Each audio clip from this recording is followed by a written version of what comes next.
Runway থেকে ছিটকে সাগরে কার্গো প্লেন, হংকং বিমানবন্দরে নিহত 2।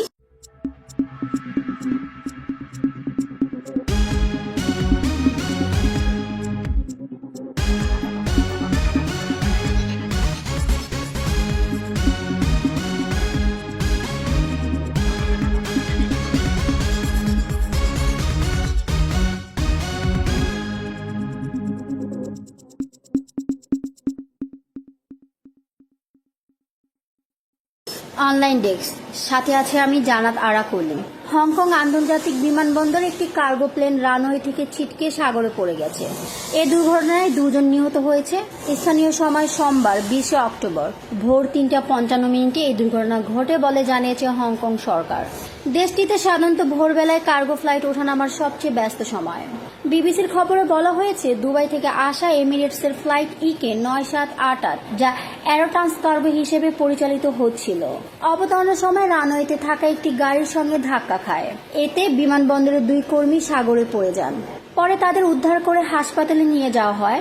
সেখানকার চিকিৎসকরা 2 জনকেই মৃত ঘোষণা করেন। এই ঘটনার পর বিমানবন্দর কর্তৃপক্ষ জানিয়েছে, দুর্ঘটনা কবলিত রানওয়েটি তুলনামূলকভাবে নতুন, এটিকে বন্ধ করে দেওয়া হয়েছে। বিদেশে ক্যারিয়ার গড়ার স্বপ্ন এখন আর দূরের নয়। অস্ট্রেলিয়া, ডেনমার্ক এবং নিউজিল্যান্ডের জব ভিসায় কাজের সুযোগ আপনার অপেক্ষায়। 2025 সালে ডেনমার্ক সরকারের নতুন নীতিমালা জব ভিসা প্রক্রিয়াকে করেছে আরও সহজ এবং দ্রুত। এখানে কর্মসূচিতে রয়েছে হোটেল, রেস্টুরেন্ট, এগ্রিকালচার এবং প্যাকেজিং ফ্যাক্টরি।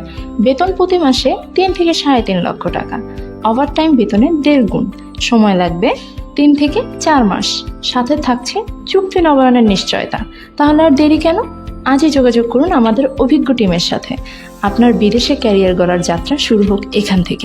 অন্যান্য রানওয়েগুলোর কার্যক্রম চালু রয়েছে। হংকংয়ের ট্রান্সপোর্ট ও লজিস্টিক্স ব্যুরো বিমানবন্দরে দুর্ঘটনার ঘটনার গভীর উদ্বেগ প্রকাশ করেছে। এক বিবৃতিতে তারা জানিয়েছে, অনাকাঙ্ক্ষিত দুর্ঘটনায় 2 জন গ্রাউন্ড স্টাফের মৃত্যুতে আমরা দুঃখিত। তাদের পরিবারের প্রতি আমাদের গভীর সমবেদনা জানাই। কর্তৃপক্ষ দুর্ঘটনার কারণ তদন্ত করবে এবং বিমানবন্দর পরিচালনার নিরাপত্তা নিশ্চিত করতে সব ব্যবস্থা গ্রহণ করবে। এর আগে 1999 সালের আগস্টে একটি প্রাকৃতিক দুর্যোগের সময় চায়না এয়ারলাইন্সের একটি যাত্রীবাহী ফ্লাইট হংকং আন্তর্জাতিক বিমানবন্দরে অবতরণের সময় দুর্ঘটনায় পড়ে। সে সময় 3 জন নিহত হন।